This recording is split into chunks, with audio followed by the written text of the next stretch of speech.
Friends, मैं ममता। आप सभी का स्वागत है मेरे चैनल लीगल अवेयरनेस पर। उम्मीद है आप सभी अपना ध्यान रख रहे होंगे। दोस्तों, आप सभी ने अब तक की मेरे वीडियो को बहुत प्यार दिया है और बहुत सराहा है।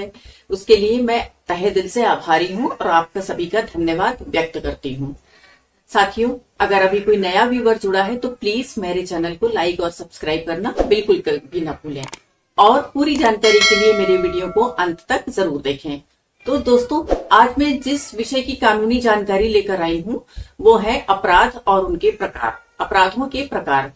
और मुझे पिछले वीडियो पर मुझे बहुत अच्छा लगा। मेरे कई दोस्तों ने मुझे प्रतिक्रिया दी कि वीडियो को थोड़ा और आसान किया जाए, कि सिर्फ लॉ स्टूडेंट ही नहीं सुनते हैं, कुछ आम लोग भी सुने और उनको भी समझना है, उनको भी मतलब समझना है। तो बिना सेक्शन के और हम खाली कुछ कानून की छोटी छोटी चीजों पर जानकारी दें। तो आज मैं अपने इस वीडियो में कोशिश करूंगी बिना किसी धारा को बताए कि मैं कुछ चीजों में अंतर बताऊंगी जो आम लोगों को भी पता होने चाहिए। कि जैसे अपराध क्या है, अपराध के प्रकार। तो हम लोग कई तरह की बातें करते हैं कि अपराध कितने प्रकार के होते हैं। एक सबसे पहले जो हम लोग बात करते हैं संज्ञेय अपराध और असंज्ञेय अपराध, यानी कि जो थोड़े गंभीर अपराध होते हैं और कम गंभीर प्रकृति के अपराध। आप लोग ऐसे समझ सकते हैं।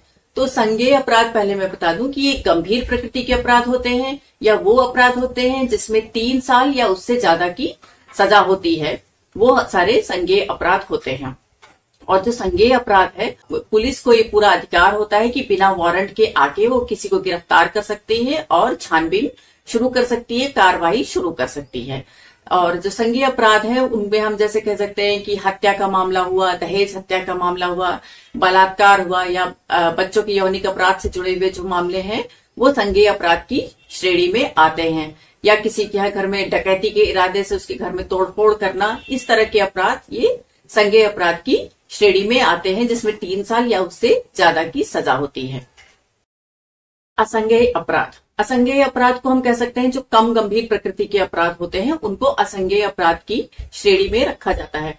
कुछ अपवादों को छोड़कर ज्यादातर असंज्ञेय अपराध में 3 साल से कम की सजा रहती है, उनको हम असंज्ञेय अपराध कहते हैं। और असंज्ञेय अपराध में यदि कोई मामला दर्ज होता है तो पुलिस बिना मजिस्ट्रेट के वारंट के ना कोई गिरफ्तारी करेगी ना ही छानबीन शुरू करेगी। जब तक कि मजिस्ट्रेट से वो आदेश या वारंट नहीं ले सकती तब तक की पुलिस नहीं शुरू कर सकती है। हम सीधे शब्दों में समझ सकते हैं कि वो अपराध असंज्ञेय अपराध होते हैं जिसमें 3 साल से कम की सजा होती है। कुछ अपवाद हैं जिसमें 3 साल से ज्यादा की सजा है और वो असंज्ञेय प्रकृति के अपराध बताए गए हैं, लेकिन ये ज्यादातर असंज्ञेय अपराधों में 3 साल से कम की सजा होती है। अब असंज्ञेय अपराध का उदाहरण है जैसे कि मानहानि करना, धोखाधड़ी करना, छल करना, गर्भपात करवाना आदि, ये असंज्ञेय अपराध की श्रेणी में आते हैं। अब जो बहुत दूसरी तरीके के अपराधों की जो बात होती है वो है जमानतीय अपराध और गैर जमानतीय अपराध, यानी बेलेबल ऑफेंस और नॉन बेलेबल ऑफेंस। आज मैं कोशिश करूंगी कि आपको ये भी मैं इसके बारे में भी बता सकूं। अब बेलेबल अपराध क्या होते हैं, यानी जो जमानतीय अपराध क्या होते हैं। तो जमानतीय अपराध वो अपराध होते हैं जो जिनकी गंभीरता थोड़ी कम होती है और कई सारे जो जमानती अपराध होते हैं उसमें पुलिस थाने में भी जमानत, आप बॉन्ड भर के जमानत हो जाती है। और यानी वे अपराध जिसमें मजिस्ट्रेट और पुलिस आपको जमानत देने के लिए उनको सोचना न पड़े, वे सभी जमानतीय अपराध होते हैं। गैर जमानती अपराध यानी नॉन बेलेबल ऑफेंस। तो नॉन बेलेबल ऑफेंस गंभीर प्रकृति के अपराध होते हैं, जैसा मैंने अभी बताया। जो कॉग्निजेबल ऑफेंस होते हैं, संज्ञेय अपराध होते हैं, वो नॉन बेलेबल ऑफेंस होते हैं, यानी कि उसमें आपको जो बेल मिलेगी वो अगर मजिस्ट्रेट चाहेगा तभी आपको बेल मिलेगी। मजिस्ट्रेट के सामने सारे तथ्य पेश किए जाएंगे और अगर उनको लगता है कि जमानत दी जा सकती तभी वो देंगे। वो पूरे उनके निर्णय पर निर्भर है, वो आपका अधिकार नहीं है। और अगर मजिस्ट्रेट को लगता है वो जमानत नहीं दे सकते हैं, आपको उम्र कैद की सजा हो सकती है या कितने साल की सजा हो सकती है, वो मजिस्ट्रेट के निर्णय पर ही निर्भर होगा और बेल आपको नहीं मिल सकती है। वो उस तरह के अपराध को हम कहेंगे नॉन बेलेबल ऑफेंस। अब जो तीसरे तरीके के अपराध की जो बात होती है, एक कैटेगरी जो आती है compoundable offence and non compoundable offence, यानी कि वो अपराध जो समझौता करने योग्य अपराध हैं और वो अपराध जो समझौता करने योग्य अपराध नहीं है।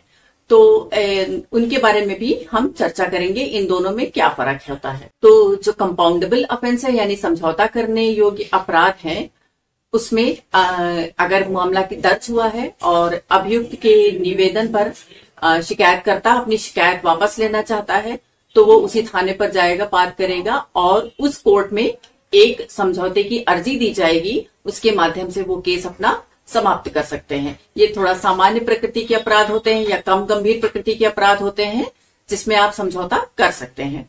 इसके अलावा जो नॉन कंपाउंडेबल ऑफेंस हैं, जो गंभीर प्रकृति के अपराध होते हैं, जो समझौता करने योग्य अपराध की श्रेणी में नहीं रखते हैं, जैसे डकैती के हो गया या रेप केस हो गए या हत्या का मुकदमा हो गया, इस तरीके के अपराध में समझौता करने योग्य अपराध नहीं है, उनको हम नॉन कंपाउंडेबल ऑफेंस या समझौता ना करने योग्य अपराध कहेंगे।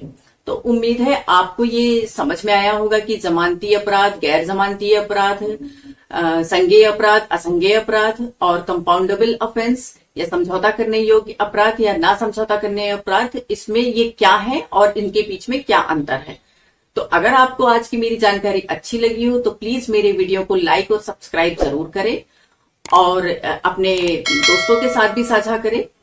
और कोई भी किसी को कोई सुझाव हो, कोई टिप्पणी हो तो कृपया कमेंट बॉक्स में लिख के जरूर भेजें, मुझे मेल करें।